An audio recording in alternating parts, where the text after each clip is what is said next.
Las manos de Leo, torpes y tensas, se hunden en la masa con demasiada fuerza, como si estuvieran luchando contra ella en lugar de guiarla.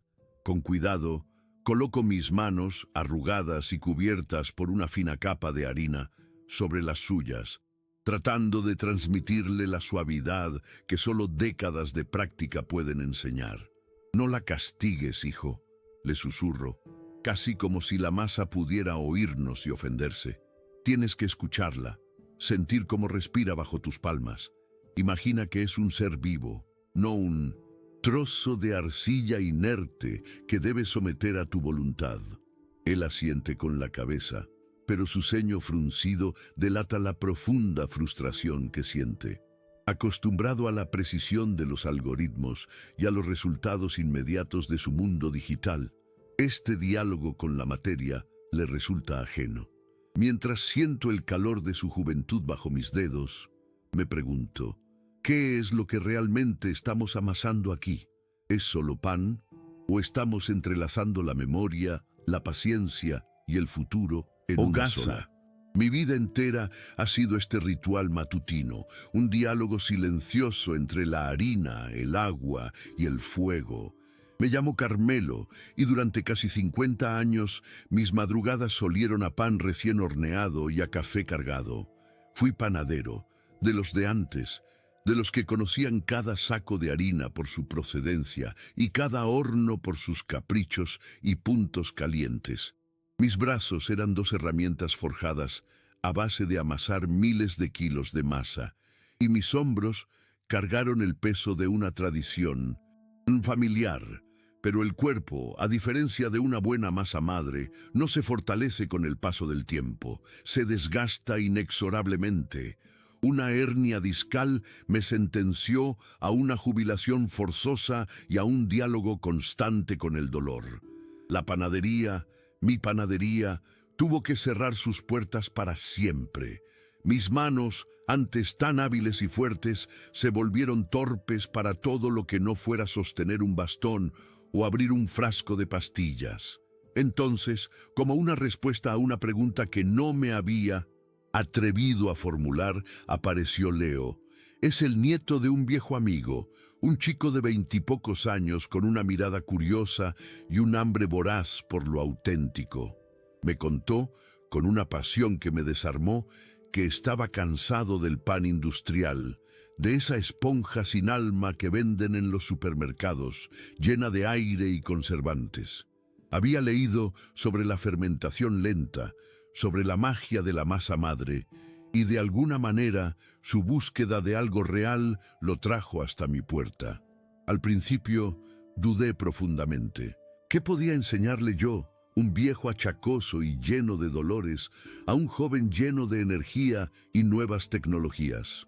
Mi paciencia estaba oxidada y mi cuerpo ya no respondía como antes, pero en su insistencia vi un destello de mi propia juventud, de esa pasión por crear algo honesto y nutritivo con las propias manos. Acepté, buscando en su aprendizaje un remedio para mi propio vacío. Nuestra primera sesión fue un auténtico choque de mundos, una colisión entre dos siglos. Él llegó equipado con báscula digital precisa al miligramo, un termómetro de sonda y una aplicación en su teléfono móvil para medir los tiempos de fermentación. Yo, por mi parte, saqué mi viejo cuenco de madera, mis manos como única herramienta de medición y mi nariz como el más fiable de los sensores. Le hablé del punto de ventana, de la importancia de sentir la elasticidad del gluten, de oler la acidez justa de la levadura para saber que estaba en su punto. Él me miraba con una mezcla de respeto y absoluto desconcierto, como si le estuviera recitando un conjuro arcano de un libro olvidado. «¿Pero cuántos minutos exactamente?», preguntaba una y otra vez, buscando la certeza de un número. Y yo le respondía con calma, «Hasta que la masa te lo diga». Esa respuesta, tan simple y a la vez tan compleja, se convirtió en el primer gran muro entre nosotros. Hoy hemos empezado con lo más fundamental, la creación de una masa madre desde cero. Esto le dije, sosteniendo el frasco con una simple mezcla de harina integral y agua. Es el corazón de todo buen pan. No es un ingrediente que simplemente añades y te olvidas. Es un compañero que cuidas, que alimentas y que te enseña. Le expliqué que debía alimentarla cada día a la misma hora, observarla, entender sus ciclos de actividad y descanso como si fuera una mascota. Es un compromiso, una relación que exige constancia y atención. No existen atajos ni aplicaciones que puedan sustituir ese cuidado diario.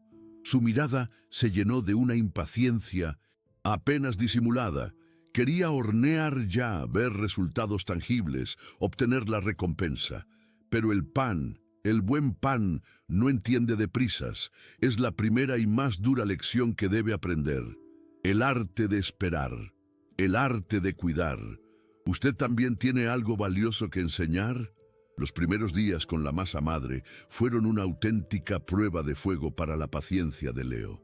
Se acercaba al frasco cada media hora, esperando una actividad volcánica que, por supuesto, no llegaba a producirse. No hace absolutamente nada, Carmelo. ¿Estás seguro de que esto funciona de verdad? Me preguntaba con un tono de voz que bordeaba la desesperación, agitando el recipiente como si con ese gesto fuera a despertar a las levaduras perezosas que dormitaban en su interior. Tuve que enseñarle a mirar con otros ojos, a buscar las señales más sutiles y casi imperceptibles, las minúsculas burbujas que apenas se formaban en la superficie como un suspiro, o el ligero y característico aroma agrio que indicaba sin lugar a dudas el inicio del proceso de fermentación. Era un ejercicio de observación minuciosa, un acto de fe en un proceso invisible que chocaba frontalmente con su imperiosa necesidad de control y de resultados tangibles. La modernidad le había enseñado a pulsar un botón y obtener una respuesta inmediata. Yo le estaba pidiendo que aprendiera a escuchar el silencio elocuente de la vida abriéndose paso. Este proceso de enseñanza me transportó inevitablemente a mi propia juventud, a mi primer y aterrador día en el obrador del señor Manuel. Él era un hombretón seco, de muy pocas palabras, cuyas enseñanzas llegaban casi siempre en forma de gruñidos de desaprobación y algún que otro manotazo corrector sobre mis manos inexpertas. No existía la pedagogía, solo la imitación pura y dura y un miedo constante a equivocarse. Todavía siento el ardor en mis mejillas al recordar el día que me gritó por haber añadido demasiada agua a la mezcla, arruinando una amasada completa de pan candeal. «Siente, muchacho, no pienses tanto», me ladró con una voz que retumbó en todo el local. Aprendí a base de golpes y de costosos errores, desarrollando una intuición casi animal para el oficio. Ahora, con Leo, me esfuerzo conscientemente por ser el maestro que a mí me hubiera gustado tener. Uno que explica el porqué de las cosas, que fomenta la curiosidad y la pregunta, y que entiende que el fracaso no es un callejón sin salida, sino una parte fundamental e insustituible del verdadero aprendizaje. Finalmente, tras casi una semana entera de cuidados diarios, dudas existenciales y una paciencia puesta al límite, la masa madre de Leo cobró vida de forma espectacular. Su alegría fue inmensa, desbordante, muy parecida a la de un padre primerizo que ve a su hijo sonreír por primera vez. «Mira a Carmelo, mira, está burbujeando con fuerza», exclamó con un orgullo tan genuino que me conmovió profundamente. Había llegado el momento de intentar hornear nuestra primera hogaza juntos. Le di mi receta más sencilla y fiable, la que he elaborado miles de veces casi con los ojos cerrados. Leo siguió cada uno de los pasos con una precisión casi quirúrgica. Pesó todos los ingredientes al gramo, controló la temperatura del agua con su termómetro de sonda y cronometró los tiempos de fermentación y reposo con una aplicación de su teléfono. Estaba absolutamente convencido de que la ciencia estaba de su lado y de que el resultado final sería, sin duda alguna, perfecto. Yo, En cambio, observaba en silencio, sabiendo que la panadería tiene mucho más de arte impredecible que de ciencia exacta. El resultado, como yo me temía, fue profundamente decepcionante para él. El pan salió del horno con un aspecto exterior prometedor, luciendo una corteza dorada y crujiente y emitiendo ese característico sonido hueco al golpearlo suavemente en la base. Sin embargo, al cortarlo por la mitad, la cruda realidad se reveló ante nuestros ojos. La miga era densa, apretada, casi gomosa y sin ningún alveolo a la vista. La cara de Leo se descompuso por completo, pasando de la expectación ilusionada a la más absoluta desolación en apenas un segundo. Pero si lo he hecho todo bien, he seguido la receta al pie de la letra, balbuceó, con la frustración tiñendo cada una de sus palabras. Fue un momento crítico, un verdadero punto de inflexión. Podía haberse rendido en ese preciso instante, declarando que aquello no era para él. En su lugar, vi con claridad cómo la decepción inicial daba paso a una pregunta genuina y profunda en sus ojos. Era la primera vez que se enfrentaba a un problema que no podía resolver con lógica pura o buscando una solución rápida en Internet. Aproveché ese instante de pura vulnerabilidad para introducirle en el verdadero secreto de este oficio. La receta es solo un mapa, Leo, no es el territorio. Le dije con toda la calma que pude reunir. Y el territorio, hijo, cambia cada día.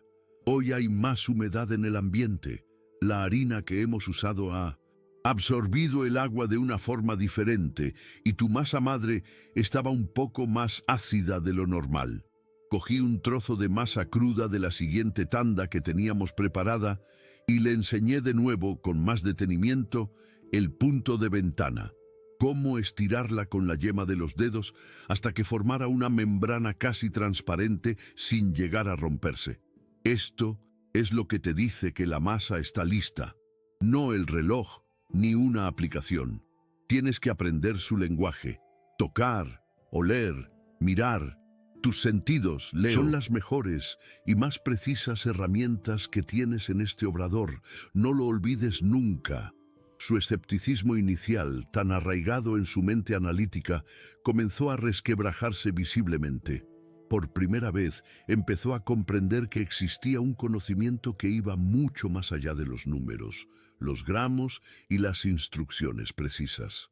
Se sentó en un taburete, derrotado pero inmensamente curioso, y me pidió que se lo explicara todo de nuevo, desde el mismísimo principio.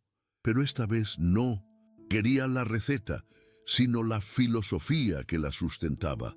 Le hablé de cómo el gluten es en realidad una red elástica que hay que desarrollar con paciencia y delicadeza, no con fuerza bruta. Le comparé los pliegues que le hacemos a la masa con una serie de ejercicios de estiramiento que le proporcionan estructura y fuerza para crecer en el horno. Estaba traduciendo mi conocimiento empírico, acumulado durante décadas, a un lenguaje que él pudiera empezar a comprender, construyendo un puente sólido entre su mente lógica y el alma intuitiva que todo buen panadero debe cultivar. Aquella tarde decidimos no hornear más. En su lugar, nos dedicamos exclusivamente a sentir la masa, a dialogar con ella sin palabras. Le pedí que cerrara los ojos y que me describiera con el mayor detalle posible todo lo que sentía al tocarla. La temperatura exacta, el grado de pegajosidad, la resistencia que ofrecía al presionarla. Fue un ejercicio de atención plena, aunque ninguno de los dos lo llamamos así en ese momento. Él, que vivía gran parte de su vida a través de una pantalla, estaba redescubriendo el mundo y a sí mismo a través del sentido del tacto. Aquel pequeño fracaso, el de esa primera hogaza imperfecta, se convirtió de repente en la lección más importante y valiosa que había recibido hasta la fecha. Le enseñó que para dominar la masa, primero tenía que abandonar por completo la necesidad de dominarla y en su lugar aprender a colaborar con ella, a ser su compañero de baile y no su domador. La semana siguiente, Leo regresó al obrador con una actitud completamente renovada. Dejó el móvil guardado en el bolsillo y utilizó la báscula digital únicamente como una referencia inicial, no como un dogma incuestionable. Sus manos, aunque todavía algo inexpertas, se movían ahora con más curiosidad que tensión, con más fluidez que rigidez. Me hacía preguntas diferentes, más profundas. Ya no eran del tipo ¿cuánto tiempo?, sino ¿cómo sé que está listo? Empezaba por fin a hablar el idioma silencioso de la masa. Su frustración inicial se estaba transformando poco a poco en una fascinación profunda y sincera, y el obrador, que durante tanto tiempo fue un lugar de mi nostalgia solitaria, volvía a llenarse de un propósito vibrante, joven y compartido. El silencio entre nosotros ya no era incómodo, sino un espacio lleno de concentración y de sonidos sutiles. El chasquido de la masa al plegarse, el murmullo de la fermentación y nuestra propia respiración acompasada. Comenzamos a explorar panes más complejos. Decidí que era el momento de que se enfrentara a la chapata, un pan de alta hidratación cuya masa supone un desafío incluso para las manos más experimentadas. Es pegajosa, fluida, casi líquida, la antítesis del control absoluto. Cuando Leo introdujo las manos en el cuenco por primera vez, su reacción fue de pura y visceral repulsión. «Es imposible trabajar con esto, Carmelo. Se me pega por todas partes», exclamó, tratando de sacudirse la masa de los dedos sin el más mínimo éxito. Aquella era la verdadera prueba de fuego para su recién adquirida paciencia. Con calma, le mostré la técnica correcta. Manos siempre mojadas, movimientos rápidos y decididos, utilizando la rasqueta de panadero como si fuera una extensión natural de la palma de la mano. Le expliqué que no se trata de amasar en el sentido tradicional, sino de plegar con suavidad, de incorporar aire con delicadeza, como si estuvieras arropando a un recién nacido. El primer intento fue un desastre, verdaderamente cómico. La masa acabó extendida por la encimera, pegada a su delantal e incluso en su pelo, pero muy poca cantidad permaneció dentro del recipiente. Leo resoplaba, visiblemente frustrado de nuevo al borde mismo de la rendición. Sin embargo, esta vez su frustración era completamente diferente. Ya no era la ira fría y paralizante de la incomprensión, sino la exasperación caliente y activa de quien se enfrenta a un reto que desea fervientemente superar. En lugar de apartarse y maldecir, se quedó observando fijamente el amasijo pegajoso con una mirada profundamente analítica. «Hay que ser mucho más rápido», murmuró para sí mismo, en voz baja, «y usar más harina en la superficie de trabajo, pero sin pasarse para no resecarla». Estaba pensando como un panadero, diagnosticando el problema en lugar de simplemente lamentarse por el error cometido. Aproveché para contarle una de mis más grandes y memorables catástrofes profesionales. Una Nochebuena, con el obrador a rebosar de encargos para las fiestas, decidí probar una nueva marca de harina para el roscón de Reyes. Ignoré por completo las sutiles señales que me indicaban que esa harina pedía más agua de lo habitual, obcecado como estaba en seguir la receta de siempre, la que nunca me había fallado. La masa quedó dura como una piedra. Arruiné más de 50 kilos de género. Tuve que tirarlo absolutamente todo y empezar de cero, trabajando sin descanso durante toda la noche para no fallar a mis clientes. La soberbia, Leo, le dije mirándole a los ojos, es el peor ingrediente que puedes añadir en la panadería. Creer que lo sabes todo es el primer y más seguro paso para estropearlo todo. Esa masa pegajosa te está dando una lección de humildad. Te obliga a adaptarte, a ser ligero, preciso y respetuoso. Inspirado por mi relato, o quizás simplemente demasiado testarudo como para darse por vencido, Leo decidió intentarlo de nuevo. Preparé otra tanda de masa de chapata para él. Esta vez se movió con una intención completamente diferente, con una concentración que se podía palpar en el aire del obrador. Mojó sus manos, usó la rasqueta con más confianza y sus movimientos, aunque todavía algo torpes y faltos de práctica, fueron notablemente más fluidos y certeros. Logró ejecutar los pliegues sin que la masa se desparramara por completo sobre la mesa. Hubo un momento, un instante fugaz pero significativo, en el que consiguió levantar la masa y plegarla sobre sí misma con una elegancia que me sorprendió gratamente. En sus ojos brilló una inconfundible chispa de triunfo. No era un resultado perfecto, ni mucho menos, pero representaba un avance gigantesco. Había dejado de luchar y había empezado a bailar con la masa. Esa pequeña pero significativa victoria nos abrió las puertas a conversaciones mucho más profundas y personales. Mientras esperábamos pacientemente a que la masa fermentara, sentados en 2 taburetes de madera con una humeante taza de café entre las manos, empezamos a hablar de verdad, sin las barreras de maestro y aprendiz. Me preguntó por mi mujer, Elena, fallecida hacía ya 5 largos años. Le conté con una mezcla de nostalgia y alegría cómo a ella le encantaba el olor del pan recién hecho por la mañana, cómo era siempre la primera en probar mis experimentos, por muy extraños que fueran. Hablar de ella en el obrador, que durante tanto tiempo había sido mi refugio contra la soledad, se sintió natural, correcto. El aroma de la levadura viva se mezclaba con el perfume del recuerdo y el lugar volvía a sentirse como un verdadero hogar. Leo también se abrió de una forma que nunca antes había hecho. Me habló de la enorme presión que sentía por parte de su familia y de la sociedad, de la profunda incertidumbre que le generaba su futuro, de la constante sensación de que su generación vive en un mundo digital tan vertiginosamente rápido que no da tiempo a construir nada sólido, nada que se pueda tocar, oler y saborear como el pan que estábamos haciendo.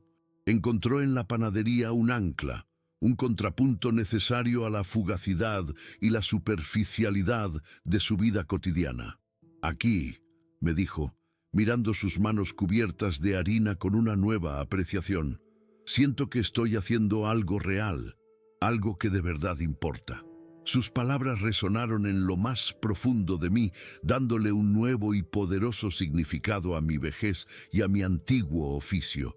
Nuestros días en el obrador se convirtieron en una rutina reconfortante y esperada. Amasábamos, horneábamos, hablábamos y a veces simplemente callábamos, disfrutando del calor del horno y de la compañía mutua en un silencio cómplice. Le enseñé a greñar el pan, a hacer esos cortes precisos en la superficie que no son solo decorativos, sino que guían la expansión de la hogaza en el horno, permitiéndole crecer y abrirse con belleza. Le mostré cómo usar el vapor para lograr una corteza increíblemente crujiente y una miga tierna y húmeda. Cada pequeño secreto, cada truco del oficio que yo había atesorado, celosamente durante décadas, se lo entregaba como un pequeño regalo, y él lo recibía con una gratitud y un respeto que me llenaban de un orgullo sereno y profundo, un sentimiento que creía ya olvidado. Observándolo trabajar con tanta dedicación, me di cuenta de que el verdadero conflicto entre nosotros nunca fue su impaciencia o las inevitables diferencias generacionales. El verdadero antagonista era el miedo, un miedo que ambos compartíamos en silencio.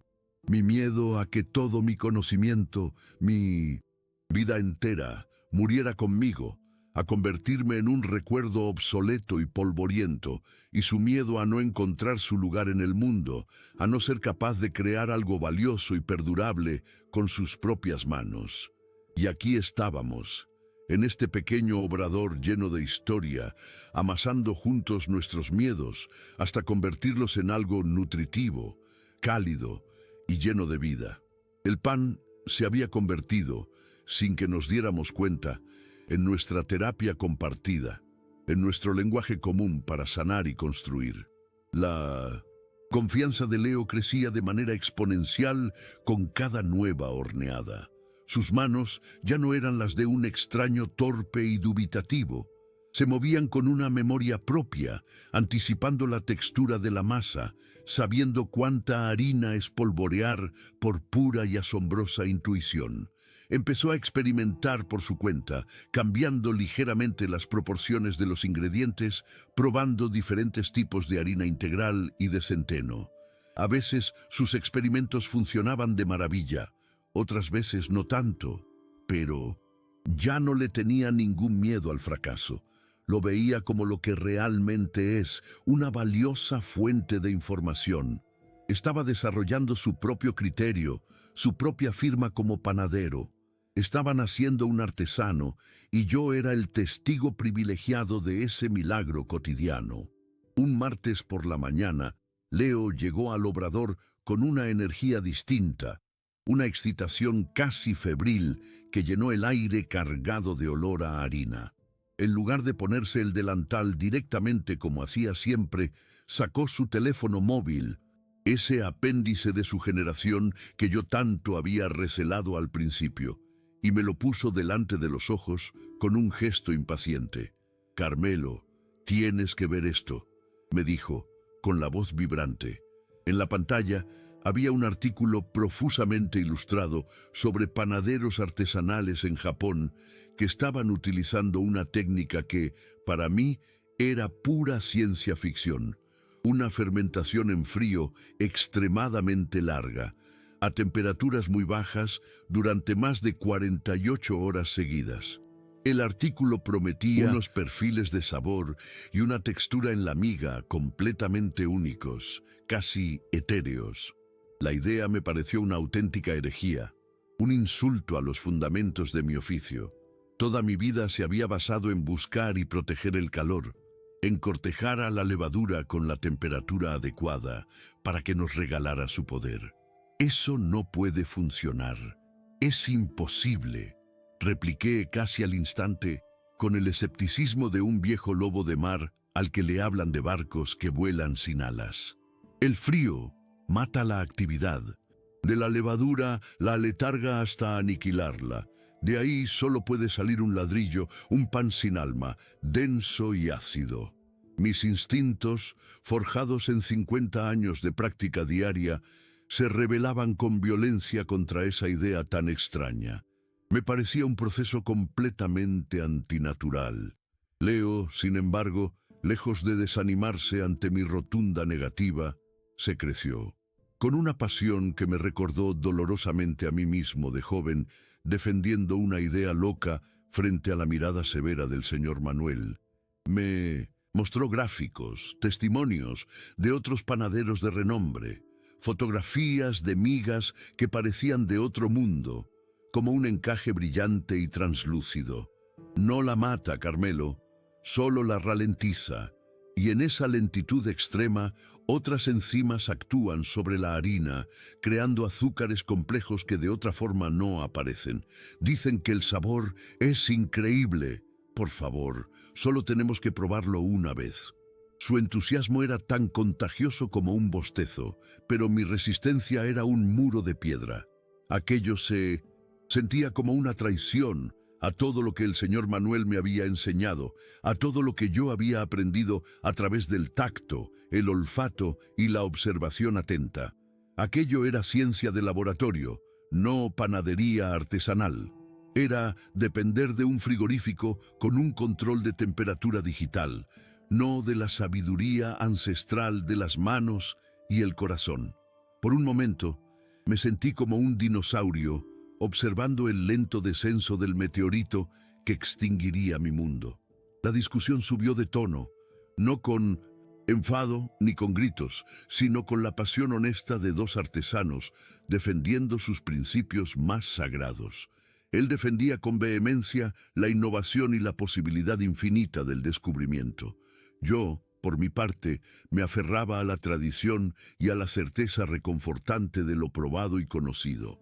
Fue la primera vez que chocamos no por una cuestión de habilidad o de técnica, sino de pura y profunda filosofía panadera. Finalmente, cuando yo ya estaba a punto de dar la conversación por zanjada, su argumento decisivo me desarmó por completo y me dejó sin réplica posible. Carmelo, tú me enseñaste a escuchar la masa, a no tener miedo de experimentar, a ver cada fracaso no como un final, sino como una lección. ¿No es esto exactamente lo mismo? Démosle a la masa la oportunidad de hablarnos de una forma nueva, en un idioma que todavía no conocemos. Tenía toda la razón. Me había atrapado en mi propia enseñanza, usando mis palabras como una llave para abrir mi mente cerrada. ¿Cómo podía yo predicar la apertura y la escucha activa, y luego cerrarme en banda a una idea nueva solo porque desafiaba mis conocimientos más arraigados? Ceder no fue nada fácil. Sentí un vértigo profundo, el de abandonar el terreno seguro y conocido para adentrarme en lo desconocido. Pero accedí. Está bien, muchacho, suspiré rindiéndome. Tú ganas. Prepara tu experimento. Pero si sale un ladrillo, lo usarás de tope para la puerta durante un mes entero. El proceso fue una auténtica tortura para mí. Una prueba de paciencia que me obligó a cuestionar todo lo que daba por sentado. Ver a Leo meter la masa, recién amasada, directamente en la nevera, fue en contra de todos y cada uno de mis instintos más básicos.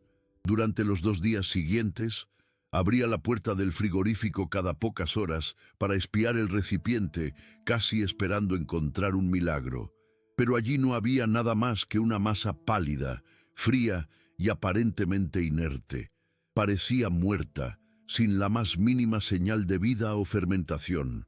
Te lo dije, esto no funciona, murmuraba para mis adentros, con una mezcla de decepción y una extraña y perversa satisfacción por tener razón. Leo, en cambio, se mantenía sereno, confiado en el proceso que solo él entendía. Aquella masa inerte se convirtió en el centro de una tensión silenciosa entre nosotros, un desafío a mi autoridad y una apuesta por su visión.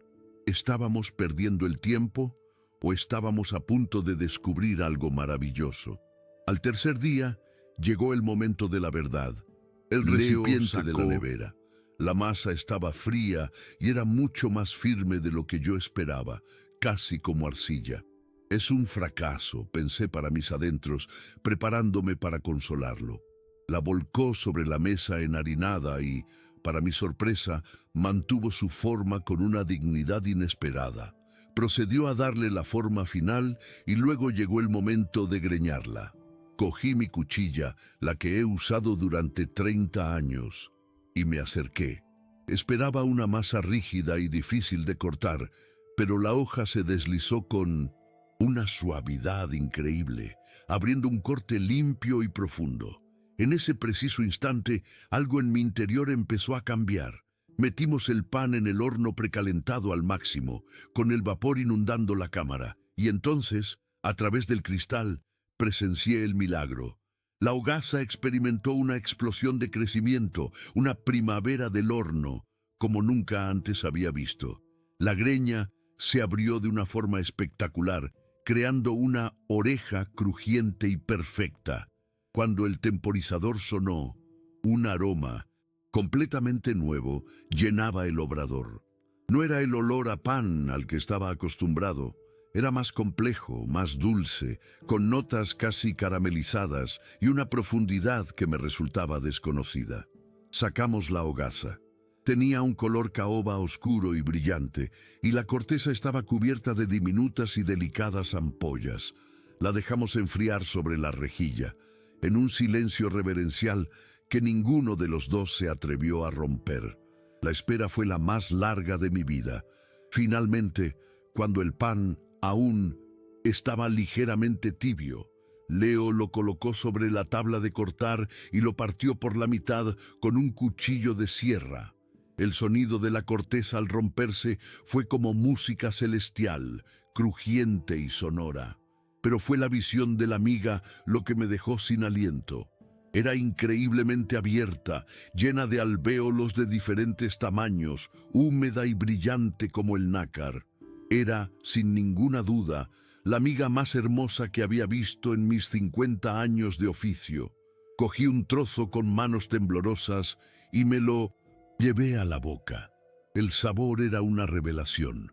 Tenía una complejidad asombrosa, una dulzura sutil que equilibraba perfectamente la ligera acidez de la masa madre y una textura que se deshacía en la boca casi como un pudín.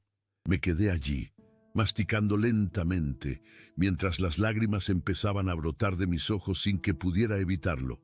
Leo me miraba, expectante. No lloraba por el sabor del pan. Lloraba porque en ese preciso instante comprendí algo fundamental. Durante todos estos meses, yo creía que le estaba entregando mi legado, un conocimiento cerrado y completo, pero estaba equivocado. El verdadero legado no era una antorcha que se pasa de mano en mano sin que cambie. Es una semilla que se planta en tierra nueva, y esa tierra nueva, con su propia agua y su propio sol, la hace crecer de formas inesperadas y maravillosas. Yo no solo estaba enseñando, estaba aprendiendo. El alumno me había regalado la lección más importante de todas, que el conocimiento, para seguir vivo, necesita renovarse. A la mañana siguiente llegué al obrador y, por primera vez en meses, no me puse el delantal. Me senté en mi viejo taburete de madera en el rincón desde donde se ve todo, y crucé los brazos sobre el pecho. Leo me miró, extrañado, con la pala de hornear en la mano.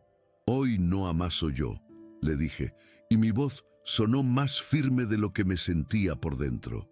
«Hoy eres tú el panadero. Yo solo soy un viejo que viene a calentarse junto al horno. Quiero que lo hagas todo tú, desde el principio hasta el final, con tu método, el de la fermentación en frío. Imagina que no estoy aquí».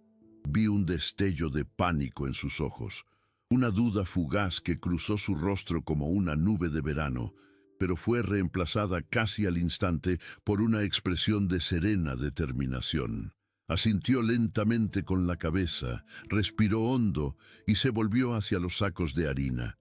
El examen final, sin previo aviso, acababa de comenzar. Observé cada uno de sus gestos con una atención casi dolorosa. Sus movimientos ya no tenían la torpeza ni la rigidez de los primeros días. Eran fluidos, económicos, llenos de una confianza que no nacía de la arrogancia, sino de la comprensión profunda de la materia que tenía entre manos. Pesó los ingredientes, sí, pero lo vi coger un puñado de harina y dejarlo caer entre sus dedos, calibrando su textura.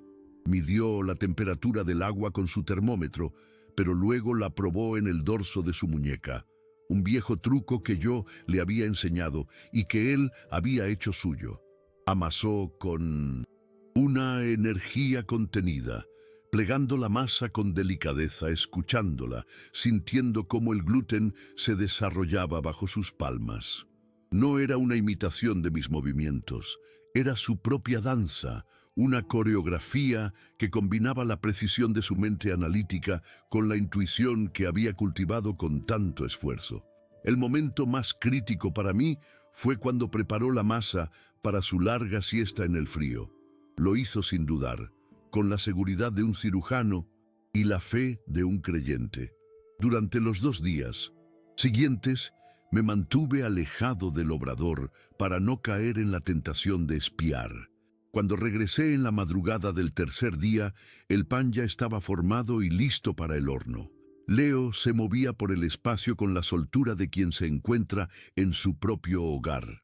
Lo vi greñar la hogaza. No hizo el simple corte recto que yo siempre hacía, sino un dibujo más complejo, una espiral que le daba a la pieza una firma inconfundiblemente suya. Aquel pequeño detalle, esa audacia creativa, me golpeó con la fuerza de una revelación. Ya no estaba simplemente replicando el conocimiento, lo estaba expandiendo, haciéndolo evolucionar. Estaba creando su propio legado sobre los cimientos que yo le había proporcionado. El pan entró en el horno y a través del cristal Presenciamos juntos, en silencio, su espectacular crecimiento.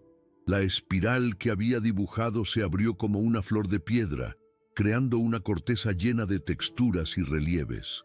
El aroma que inundó el obrador era el suyo, el de su pan, una sinfonía de notas tostadas y dulces que yo nunca había conseguido crear.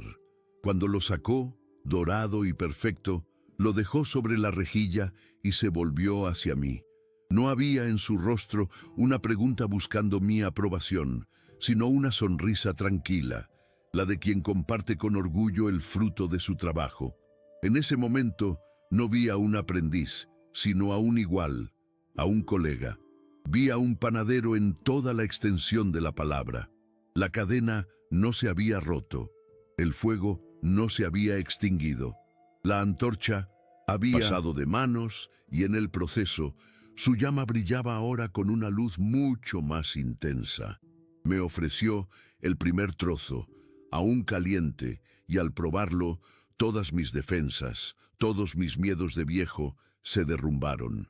El sabor era sublime, una perfecta armonía entre la tradición que yo le había transmitido y la innovación que él había aportado con valentía. Era el sabor del futuro. Miré sus manos, ahora cubiertas de harina y de alguna pequeña quemadura, y vi en ellas el reflejo de las mías hace 50. Sentí una paz inmensa, una gratitud tan profunda que me llenó los ojos de lágrimas. Mi vida, mi dolor, mi jubilación forzosa, todo cobraba un nuevo sentido. Dios, o el destino, me había quitado mi obrador para darme algo infinitamente más valioso. La oportunidad no solo de enseñar mi oficio, sino de verlo renacer, de ser testigo de cómo mi pequeño mundo se hacía más grande y mejor en manos de otro. El legado estaba a salvo porque había aprendido a volar por sí mismo. Ahora, cada mañana, el olor a pan recién hecho vuelve a impregnar la calle. Leo ha reabierto la panadería y en el letrero ha puesto un nombre nuevo: El Horno de Carmelo y Leo. Yo paso las horas allí, sentado en mi rincón, a veces ayudando con alguna tarea ligera, otras simplemente disfrutando del ir y venir de los clientes, del sonido de la campana de la puerta. He aprendido que transmitir un legado no consiste en crear una copia exacta de uno mismo. Consiste en plantar una semilla de pasión y conocimiento, y luego tener la sabiduría y la generosidad de dejar que florezca libremente, de permitir que la nueva generación la nutra con su propia luz, con sus propias ideas, incluso con sus propios errores. El conocimiento no es una reliquia que se guarda en un museo, es un río que debe seguir fluyendo para mantenerse vivo. Comparta si usted ya ha transmitido o recibido un legado así.